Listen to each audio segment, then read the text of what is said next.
الحكومه المتناكه مش عايزه تجيب لنا حقه ومش عايزانا ندفنه عشان ما ناخدش حقه. طب ايه عايز اطلع اخويا على كده من العصر. طب ايه المطالب اللي هنا؟ المطالب من الشارع يحضر من اخويا ندفنه.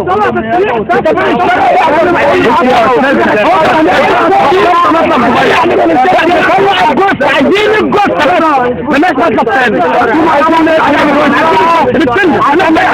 عشان ما نروحش احنا نفضل نعمل حاجه يا اخونا. سيبوا علي اللي من سبع للمستشفى. عايزين طبيب شرعي. شويه عيال بنت متناقه مسجله وكانوا محبوسين بقتل قبل كده اتهجموا على الدكان وهو بيفتح وش اهو في الموضوع ده.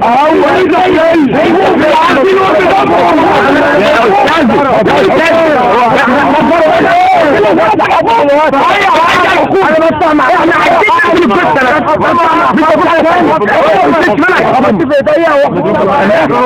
كده يا عم وغلط سعيد يا سيدي انت اخرت الحياه ولا انت من الشارع اخرت الحياه. انت مبسوط ان انت مستشرك من الحكومه. احنا عايزين نشتري الجثه وعملنا لنا حاجات ثانيه بس ما ترجعش نشتري الحكومه ولا تيجي معانا. اخويا نسيب عمرنا في المستشفى واخد طلقه ماشي. اول ما عرفنا وموجود قلت ببلطه في دماغه ما حدش جابه وسط عليه. نيابه كل ولو كنت هتصور ما تعملش مونتاج اللي بقولك عليه. احنا عايزين الجثه مالك حاجه ثانيه ونحن طرف ثانيه يا باشا. الحكومه على عراسنا ومش كل حاجه عايزين التلفزيون مالك حاجه ثانيه. احنا على الحق